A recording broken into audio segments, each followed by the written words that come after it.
Okay.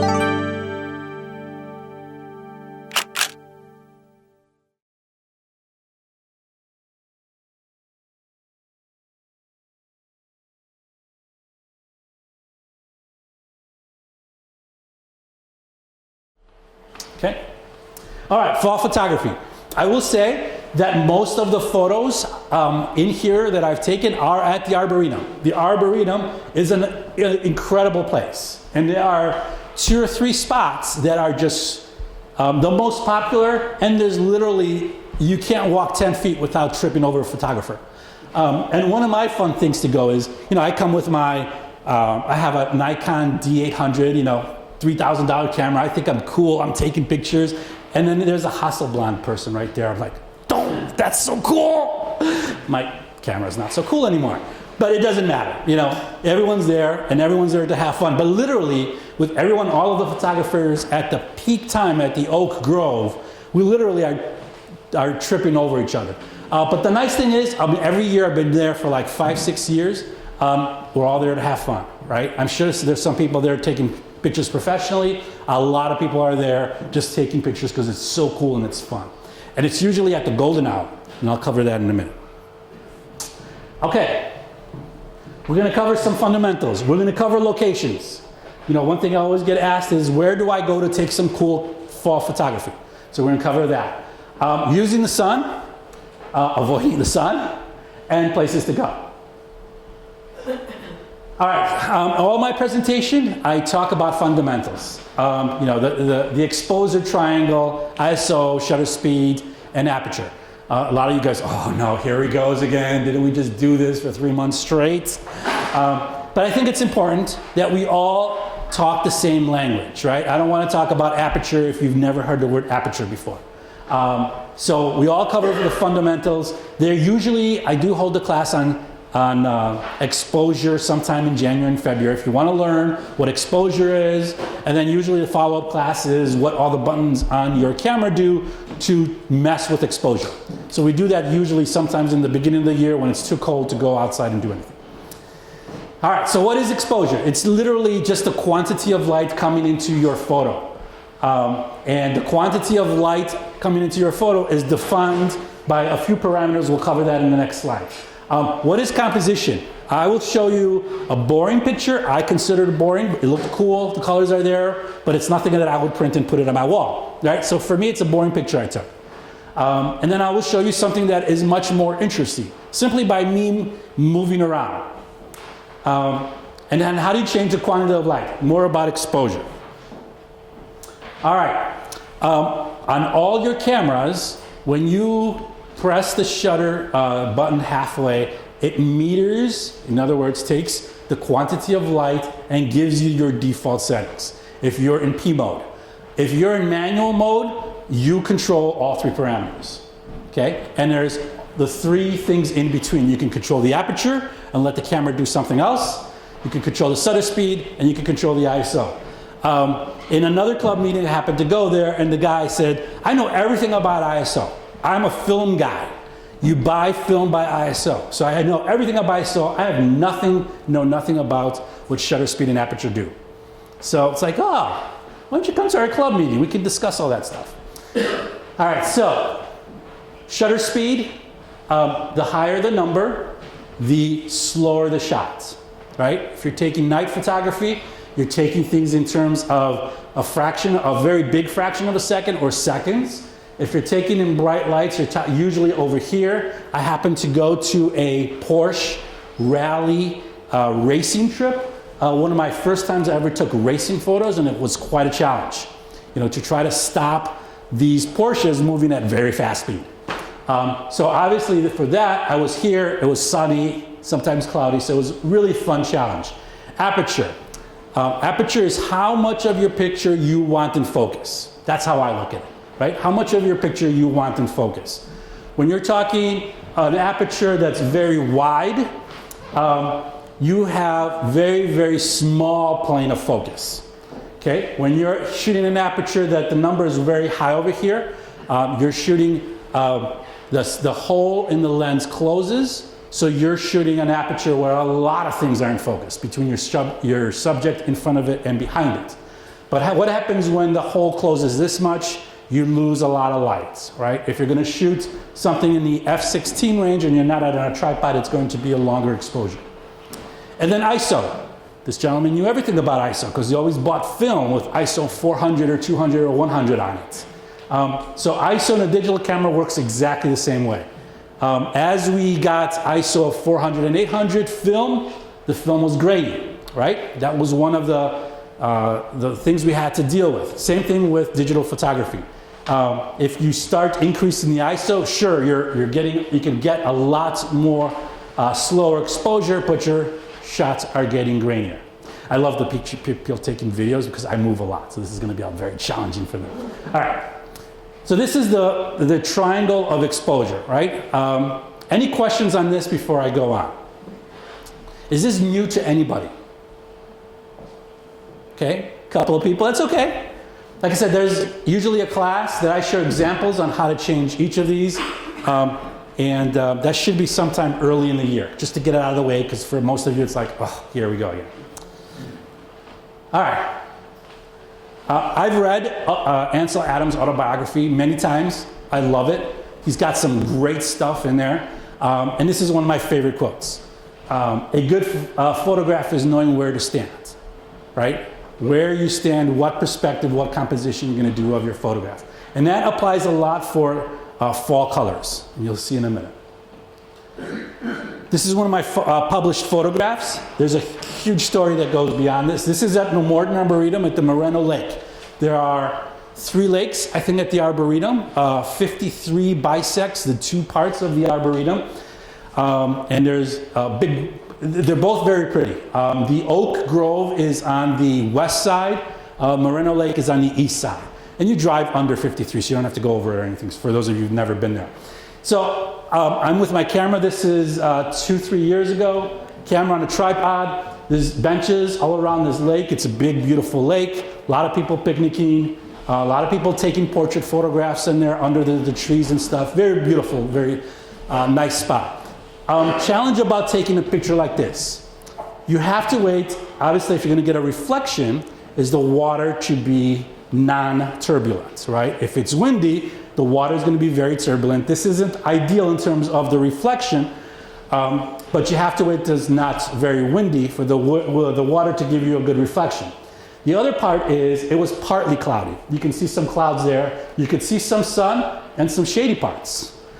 So I was standing there, camera on the tripod, sitting on the bench. I was looking up, waiting for the clouds. I was probably there for almost an hour, taking different shots, waiting for the clouds to go, waiting for the water to subside from the waves, trying to get the perfect shot. And it's funny, because even though you have a camera and a tripod and you're looking up, as people walk across the path, they're also looking up with you, trying to figure out what is going on here.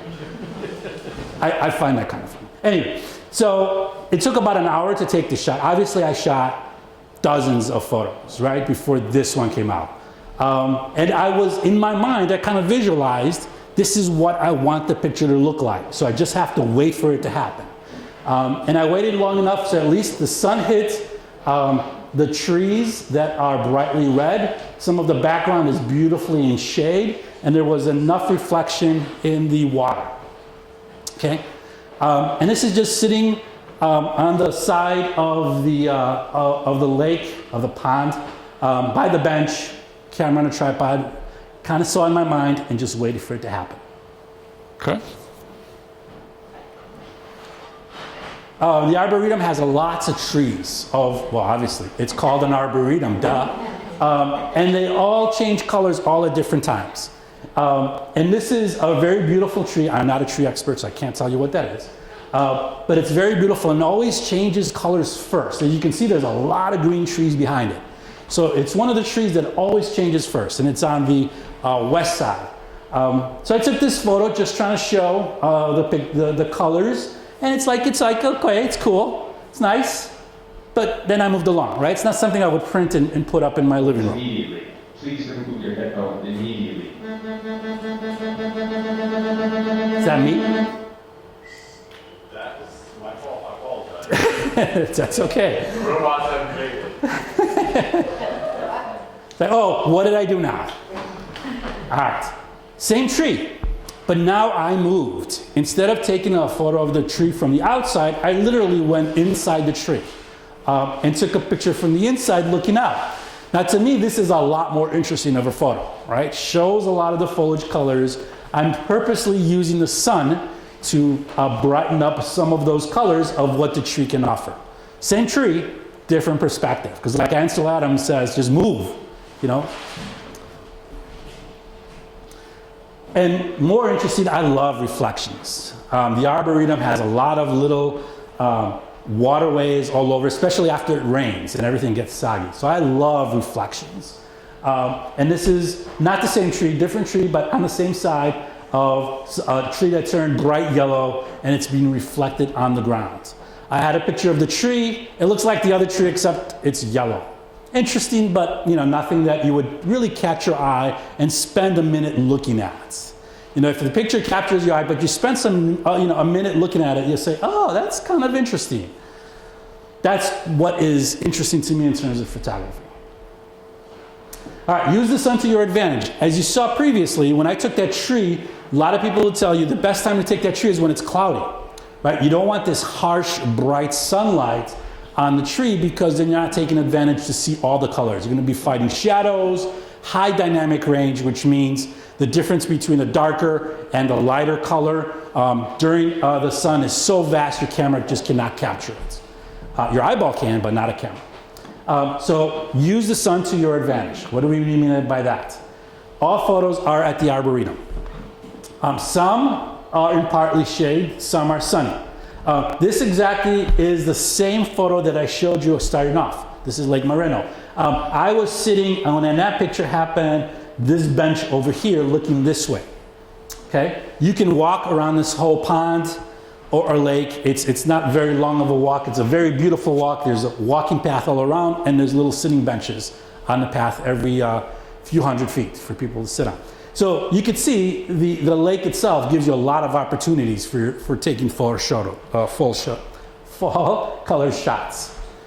Very beautiful place. And again, these trees, I probably have pictures of the trees in their entirety.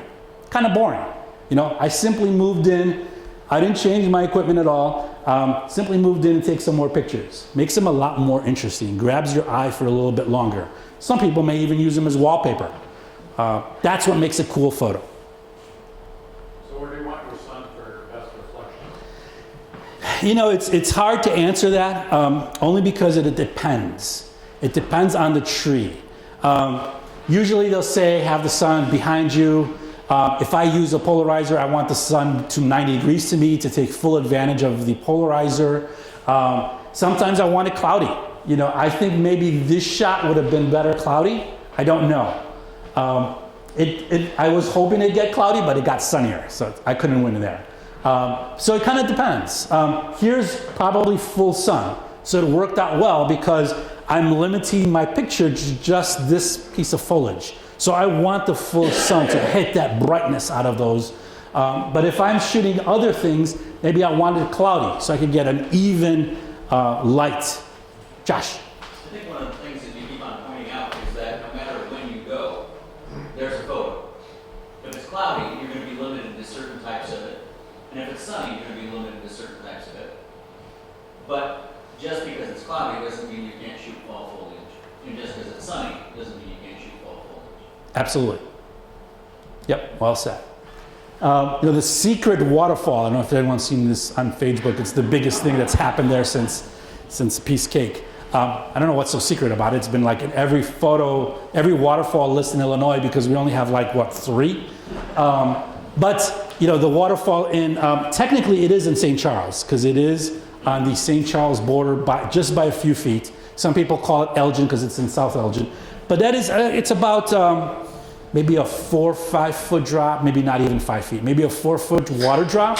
But it's in a little cove. And it's very picturesque. And I'm going to go, I took some pictures I think I posted on our Facebook site. I'm going to go back, probably go back every season, try to take pictures. I like the one in Waterfall Glen down in, it's south 83 all the way down past Darien, thank you.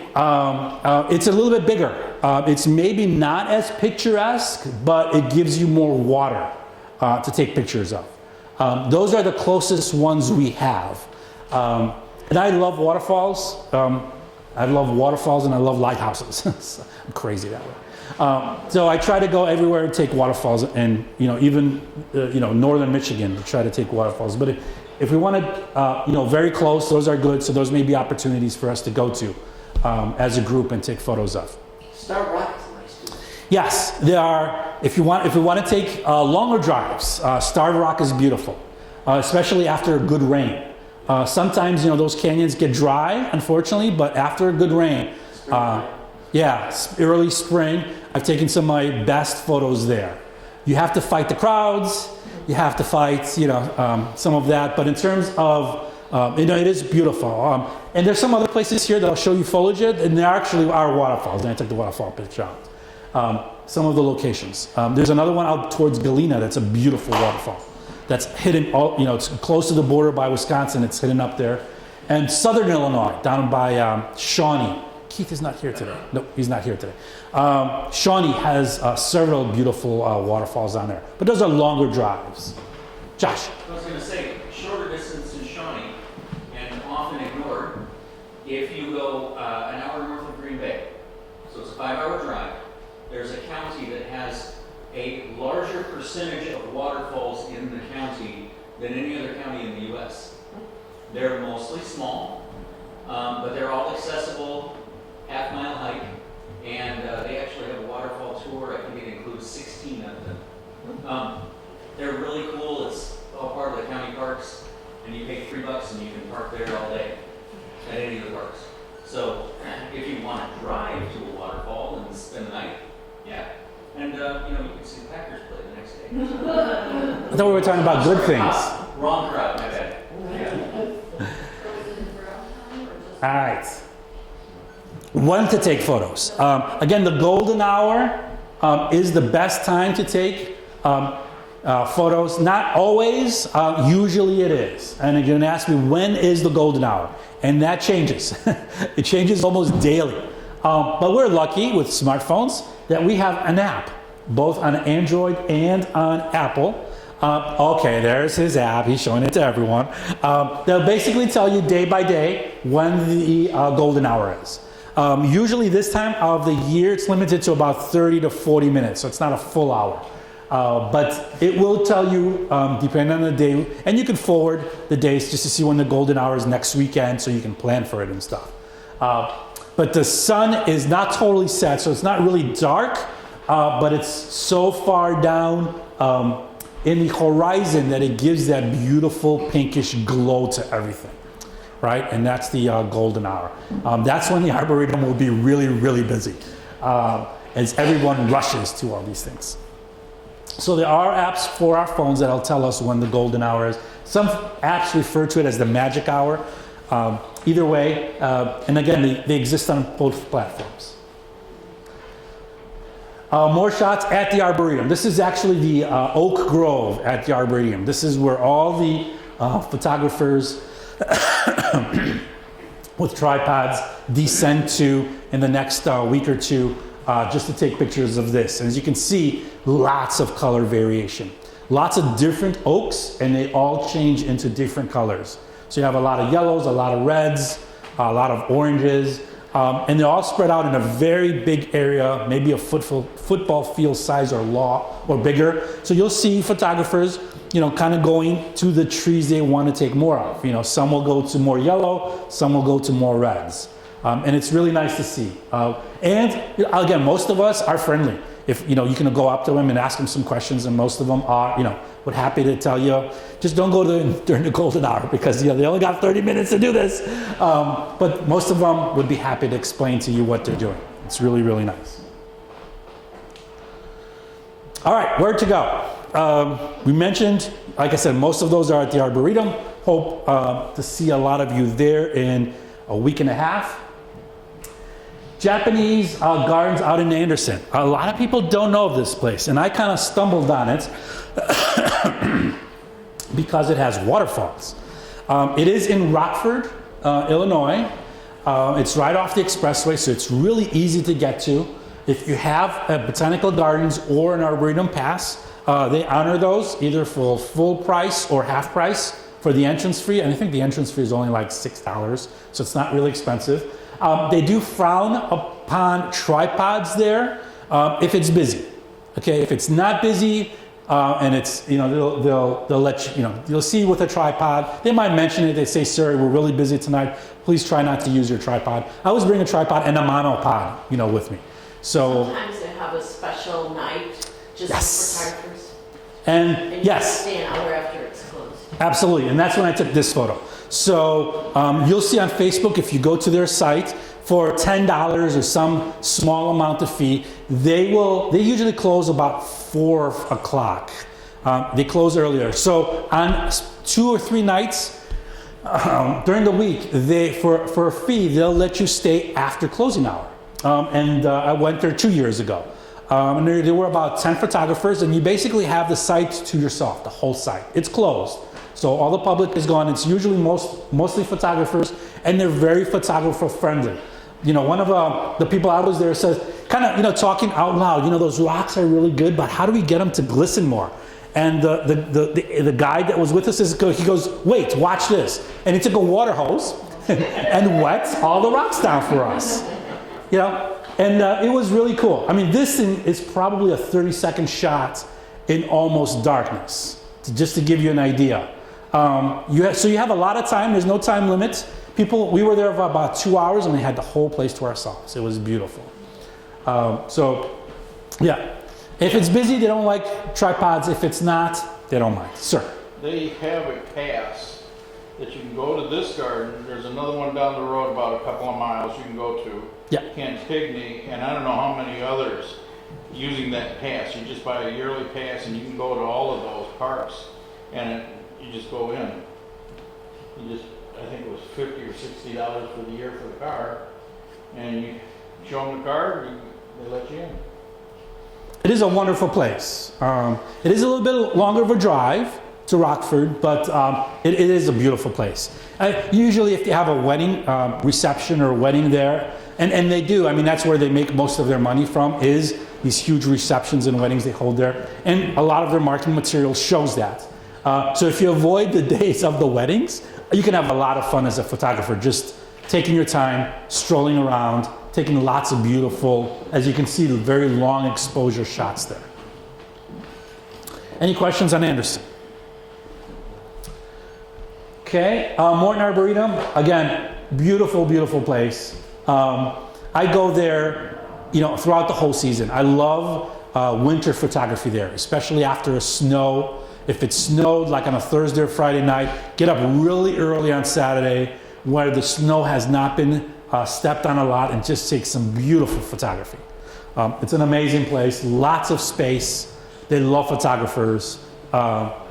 It's just, can't say enough. I know $14 or $17, it's not necessarily, you know, cheap, but I have a yearly pass for $100. Go in all you want throughout the whole year for my whole family of 4. So, you know, they do sell yearly pass, and that pass works at, I know they works at Anderson. I don't know if it works at Chicago. Chicago Botanic, but Chicago Botanic does not work at Morton. Okay, so the Morton Pass, yearly pass, works at Chicago Botanical, but not the reverse. And if you own a pass to either one of those, in other towns like Denver, Washington, D.C., New York City, all of those recognize the passes as well, and you get like a $5 entrance or a free entrance at the 25 top botanic gardens in the U.S. So if you travel, it's also useful. Very nice. Yeah, it's a 90-mile rule, is what they call it. As long as you're outside the 90 miles, then you usually. And you all know where the Morton Arboretum is. It's like in Lisle, just off of 53, so it's very easy to get to. Bluff Spring Fed, one of Elgin's hidden secrets. Bluff Spring Fed, this is actually the cemetery. So the way to get to it, it's off of Shale and... Thank you. And to get to the fen, you actually have to go through the cemetery.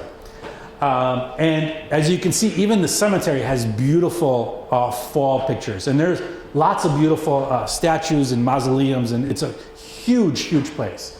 And you basically go through the cemetery gates, park at the end of it, and then you can enter the Fen. And the Fen has a lot of its own, really beautiful photography. I try to go there. For a while, I used to go there almost weekly. If you love, some people mentioned insects. If you love chasing butterflies on a sunny day, it's full of wildflowers, and the butterflies hit you because they're that plentiful. And I love going there. And most of the time I go there, I usually just spend, I go there to take pictures, obviously, but then I spend time just teaching other people how to take pictures of butterflies. And people that try to take pictures of butterflies kind of try to do this, need a little direction. But it's a fun place, lots of fun place. There's water streams through there, lots of hills that you can take pictures of. And you actually drive through the cemetery, and the cemetery has a lot of beautiful foliage too. And it's in, sir. If you're going to go into the Bluff Spring Fed, they've had serious tick infestation down there. So bring some pictures of it and use it. Yeah, very good point. So in the Fen itself, it's a wildflower renovation area. So they allow the natural Illinois foliage to grow wild, and some of those weeds grow really at top of your head. So you're going through a path of these huge weeds that have grown. They take away all the invasive plants because they want only Illinois prairie foliage there. But some of them will grow really high, and yeah, I always go with pants and long sleeve shirts because you're literally rubbing through the foliage to get there, so there will be a lot of ticks. But it is, it's a beautiful place. Oh, and the Fen closes when the cemetery closes, okay? So when you enter the cemetery gates, make sure you know when the cemetery closes.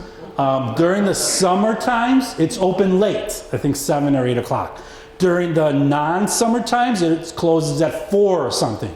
And if you're locked in, I'm sorry? Starting the 1st of November, it closes at 4. And if you're locked in, now you have to call Elgin police to come and get you out. Not that that's ever happened to me, but yes, that's the only way to get out of there. So please. You have a car parked in there. You can walk out, there's a place for you to walk in and out. Right. But you have a car parked inside those fences and it'll be locked in. Your car will be, yeah, you can walk out, but the car will be locked in. So then you have to call Elgin police. It's all explained in the sign at the entrance that we all ignore as we're trying to get to the Fen real quickly. Any questions about the Fen? It is a beautiful place. Another beautiful place, which I don't think is in here, is Trout Park. Trout Park is right off of Route 25, just north of 90. And it's over to the left behind the baseball field. And it's right by Fox River Trail. If you take the trail up and down, and it has a walking path that goes up and down the park, and it's beautiful. It has some aspens in there that turns really beautiful colors. So I advise that too, and that's in Elgin, north side of Elgin, off of 25 and just north of 90. Just before you get to 90. Yep. South of 90. South of 90. South of 90. Thank you. Another beautiful place we have in Elgin. All right, the Fox River. These photos, by the way, are not mine. I couldn't find my Fox River photos, but the river itself, I like cycling. Before I had kids, I used to cycle 30, 40 miles a day, just going either out the prairie path to Maywood or up and down the Fox River to North Aurora and back. Now my kids on the bicycle go a lot slower than I go, so you don't cover as many miles. But the Fox River itself offers a lot of opportunities. Just walk up and down the Fox River on the trail, lots of opportunity for beautiful colors, especially if the river is not very turbulent. Just off of here, just north of here, I forgot what the name of that park is, but it changes colors, and early in the morning as the sun is rising and the water's still calm, just incredible photos that I've seen being taken there. This I think is Batavia, St. Charles, Geneva, thank you, Geneva. That lighthouse is no longer there. Oh, no. It was in disrepair, so I don't know if they're gonna rebuild it, but the base was still there the last I seen. Yeah, the sign says they're gonna rebuild about this. It was supposed to be done this year, but it hasn't been started. They haven't started. St. Charles offers a lot of, by the park, a lot of opportunities. Again, you just walk up and down the posted Fox Trail. It gets you into all these areas. Early spring at Fabian's there, on the west side off of 31, you'll see a tree with a white X on it. Then after a bunch of photographers get in too close, they'll fence it off, but there's a great horned owl nest in that tree. And there's dozens of people there every morning taking pictures of the baby owls. I got one of them yawning. You can see the whole upper part of its mouth and structure, And if you have a nice telephoto lens, it works out really great for you. especially when they put the fence up. Yes. But, again, just walking from downtown Elgin, either north or south, on either side of the banks gives you some beautiful opportunities of just taking foliage photos. Castle Rock. This is a little bit farther west, out by what's the river called out there? Rock River. Very beautiful, very picturesque county out there. It has the monument of the Indian out there. That's called the BFI. The big friggin' Indian. Okay. Yeah, probably out there where's the BFI, they won't know where it is. And for the record, right now, the BFI is completely covered because he's being renovated. Ah, I went out there to shoot the BFI. I was very disappointed. Yes. I got a black shroud. so I took this picture, close on the other side of the river, taking the picture, going this way with the water. I've seen some great shots. Every time I go there, the river has been turbulent, so I've not been able to take very reflective shots. But another great opportunity, not long of a drive, maybe 90 minutes or so, straight west. Very, very beautiful, very picturesque out there. Another local place. Because I used to bike a lot, I know all of our forest preserves, especially if they're connected either to our Fox River Trail or the Illinois Prairie Path that goes west. Pratt Way Woods is a popular one. It has several larger ponds that for fishing, but the trees change. They're all different types of trees, and they all change colors at different times during the month of October. So very pretty. Very early morning shot to try to get the fog on the water. I love biking there, but very great opportunities of taking pictures. And Pratt Way Woods is from here, not very far.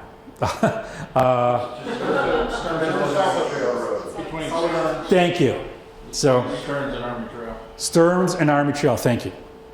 Powers Road. Powis Road. Yes. UWIS. Across the street, there's another preserve, changed names in the past few years. I think it's called Dewar Preserve now. It's got a nature center in it too. That's also a very nice, beautiful walk. It has more prairie renovations, so prairie plants rather than trees. But the unique part of that park, north of Pratt Way, is that's where the three counties meet. So the edge of the three county area is in that preserve. It's called James P. Phillips State Park. That's it. Thank you. Kate Phillips. Dewar must be by... 31. Yes, Dewar is on 31. Dewar is where the secret waterfall is very much at. Spring Valley, another hidden gem. It's not very far from here. I used to live in Elgin before I moved to I used to live in Schaumburg before I moved out to Streamwood, Elgin area. And there is a Spring Valley Nature Center right off of Schaumburg Road and west of Plum Grove Road. West of Meacham.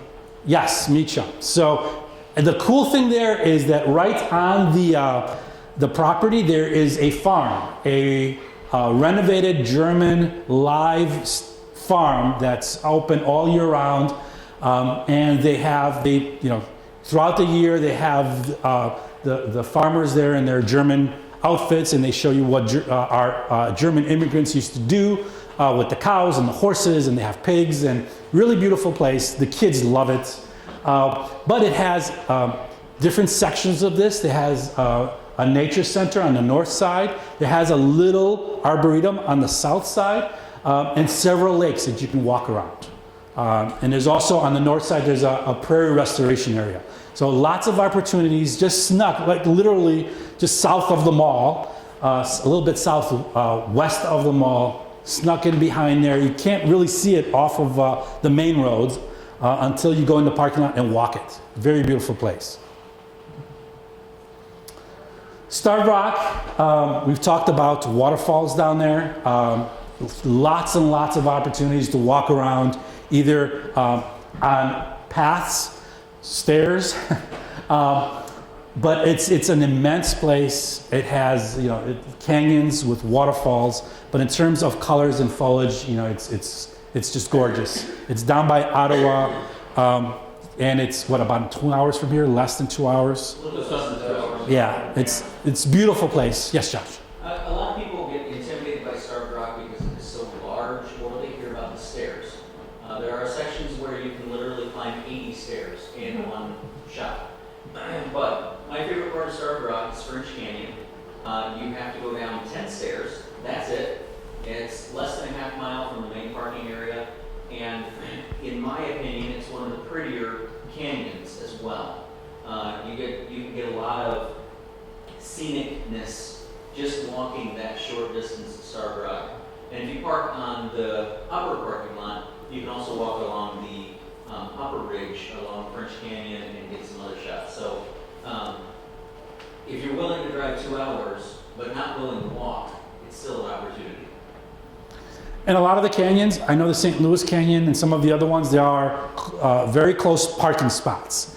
But you'd have to drive around the whole thing to get it. But the map that they offer, and it's available online as a PDF file, is beautiful. It has everything marked out, all the little hidden parking spots. Some parking spots may only be 5-6 cars. Obviously, the main parking lots are full because they have lodges and so forth.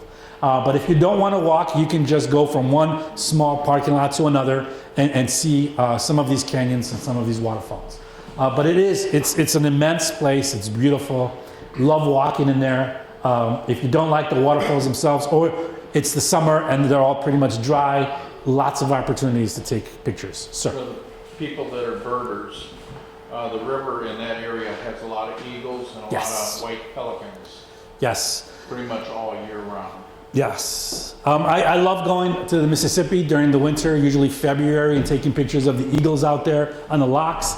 That's a drive for us. It's 3 or 4 hours. Here, maybe not as many eagles, but certainly you can see eagles by the river. And they're very beautiful. So, and winter shots at this location are very popular. Also, unfortunately, some of the stairs get iced up, so you have to be a little bit more careful transversing to these locations. But some of these waterfalls freeze up and have really ice falls at that point, which makes incredible pictures. Shawnee, far southern tip of Illinois, another huge location. There are maps that you can download that'll basically tell you all the locations. One of our club members has events down there. He's not here today, Keith. He'll tell you all the hidden nookies that are down there. Lots of cool places to take pictures of that are maybe not as evident on the maps. A beautiful location. Lots of these geological things. I don't know. To see the scale of this, there's a person on that rock. Just to give you an idea of the scale of these geological things. That Garden of the Gods? Yes, this is the Garden of the Gods. It's absolutely stunning. And it is immense. And even walking to some of these locations, some of the geological protrusions in the canyons, and I mean, you just sit there and take pictures. I've taken some pictures of round holes in caves and stuff that you kind of go, wow, it's a lot of opportunities for photography. It is a little bit of a drive. It's the farthern tip of Illinois that you get down there, so it is a good 4 or 5 hours drive down there. But if you have a weekend to spend, there's wine tours and lodges. I mean, you can make a great weekend there, but it's worth it. And again, it's a place where you can spend a lot of walking if you want to, or drive around and park close to where you want to go and not have to do a lot of walking. Huge, huge canyons down there. I mean, it's just immense location, and a lot of people do not know of it. Sir? He's guided tour that's coming up, I think, in 2 weekends. Oh, It's a Thursday, Friday, Saturday, and Sunday. And if you're interested in going, I'd suggest you call in at T French Photography. The number's on the internet. I don't happen to remember it off the top of my head. Compost and recreation. He's also in the group, so you were talking about. yeah, he holds photo tours down there. So for the weekend. Well worth the money. The accommodations are good. He's got nice, fresh, clean places to stay. And it's a great experience. And he'll show you all the things that, are not so evident on a map, which is really nice. One thing to watch down there, we had a family reunion, we lost a little boy, so everybody was out searching.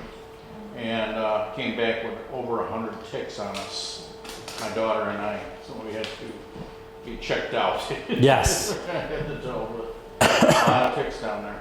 Some places are very thick in foliage, some are not, so, be careful. Thicker than foliage. And when I was younger, I've seen some photos I've taken, especially not at Shawnee, but at Starved Rock. A lot of the canyons, as a youngster, you try to go on the side of these canyons and try to take a particular picture. Now as I'm older, I'm like, wow, one slip and I could have been gone, and no one would ever know. No one would ever find you, because these are huge locations, and stay on the path. All right. So those are the locations I have.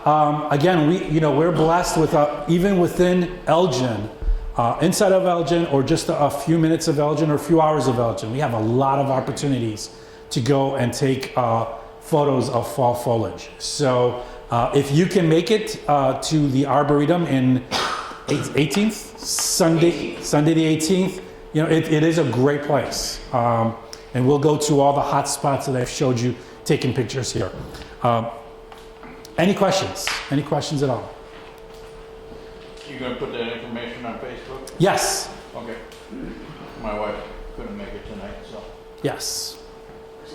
Where's St. Rich? St. Charles? Yep. Oh, it is.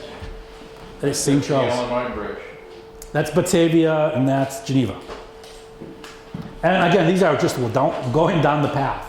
People look at, and I've printed all these photos and have them up in my room. They'll look at these pictures and say, wow, they're doctored. And that's the cool thing about winter photography, that if you have a long exposure on a tripod, it makes them really, really interesting. This looks very doctored. It really isn't. And it was one of those cold nights. My buddy said, let's go take some pictures. I'm like, no, it just snowed. Leave me alone. But it was worth it. It was really, really worth it. Are those Christmas lights on the windmill of Fabian's? No, they're just regular lights going up. It looks Christmassy. The problem with this picture is avoiding all the kids tobogganing down this hill, because they're constant. It's like, okay, and if it's really cold and you have very, very low patience, it makes taking this shot very interesting. But it's coming, so use this opportunity. October is the best time. I have friends that live up towards Madison. They're already changing colors there. So it's another week or so for us. We'll be in full color. Yes. Another place that you might try and check out is MCCD. That's McHenry County Conservation District. They have dozens all in McHenry County. Some are easier to get to than others. If you go straight up 31, almost up to the border, you come to Ringwood, and that's the Glacier Park. And they got trees all over. If you're willing to drive within a 3-hour range, you can actually get a little bit into Iowa and see stuff all the way over to the Mississippi River. So if you're willing to drive, don't make anything else your excuse. Just north of Dundee, you got the ski park there. Mm-hmm. And just north of that, there's a park on the river. And it used to be a campground, if I remember right, back 20 years ago. And it is a gorgeous park along the river there to take a walk and take pictures. Because the river's going back, zigzagging back and forth in that area. Some of my favorite fall photos from last year were from Racetrack Park, just north of Dundee.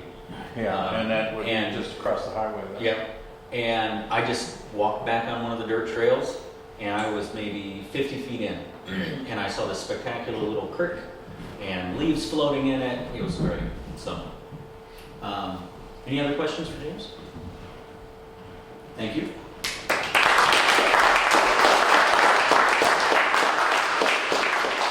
Appreciate it. Thanks.